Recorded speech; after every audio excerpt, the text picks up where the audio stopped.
धार्मिक मान्यता है कि कामिका एकादशी का व्रत करने से व्यक्ति द्वारा अनजाने में किए हुए सारे पाप कट जाते हैं। साथ ही पृथ्वी दान और गोदान समतुल्य फल की प्राप्ति होती है। अतः साधक श्रद्धा भाव से कामिका एकादशी पर श्री नारायण हरि विष्णु और माँ लक्ष्मी की पूजा उपासना करते हैं।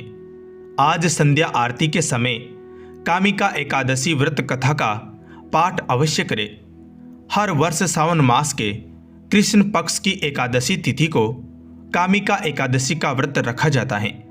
इस प्रकार आज कामिका एकादशी का व्रत रखा जा रहा है।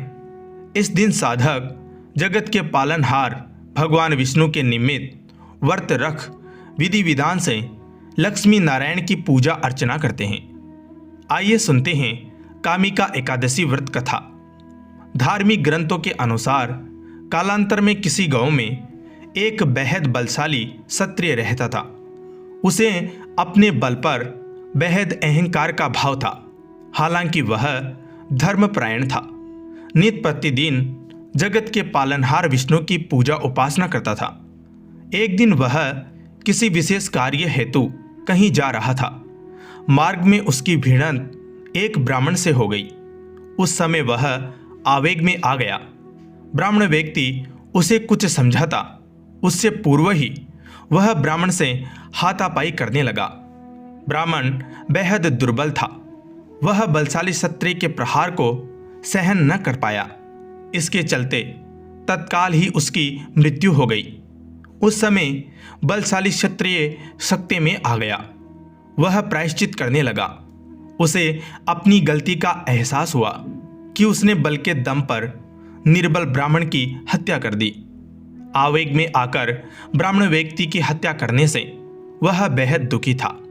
यह सूचना पूरे गांव में आग की तरह फैल गई। क्षत्रिय व्यक्ति ने गांव वालों से क्षमा याचना की। साथ ही ब्राह्मण का अंतिम संस्कार विधि विधान से करने का वचन दिया।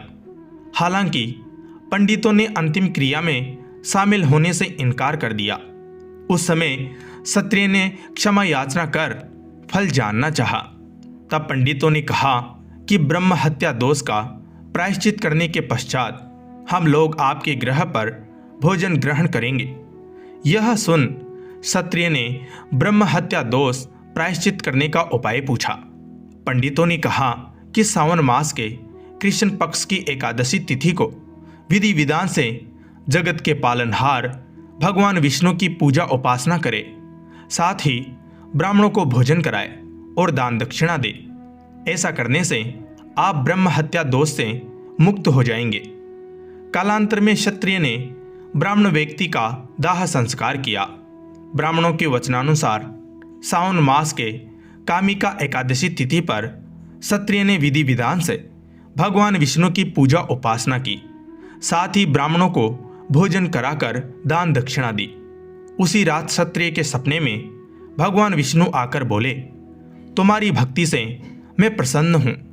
आज के दिन विधि विधान से तुमने मेरी पूजा की। इस व्रत के पुण्य प्रताप से तुम्हें ब्रह्म हत्या दोष से मुक्ति मिल गई है। इस तरह कालांतर से कामिका एकादशी का व्रत रखा जाता है। ऐसी मान्यताएं हैं कि इस व्रत से ब्रह्म हत्या जैसे बड़े से बड़े पाप से मुक्ति मिल जाती है।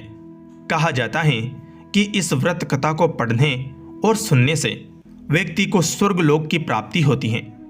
विधि मान्यताओं के अनुसार इस दिन शंख चक्र गदा धारण किए हुए भगवान विष्णु की पूजा अर्चना करनी चाहिए।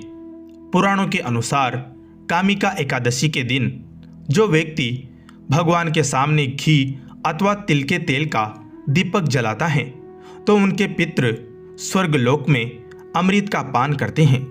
साथ ही इस दिन जो व्यक्ति मंदिर, तुलसी के नीचे, केले के पेड़ के नीचे, पीपल के पेड़ के नीचे दीपक जलाता है तो उसे अक्षय पुण्य की प्राप्ति होती है। जय लक्ष्मी नारायण। धन्यवाद।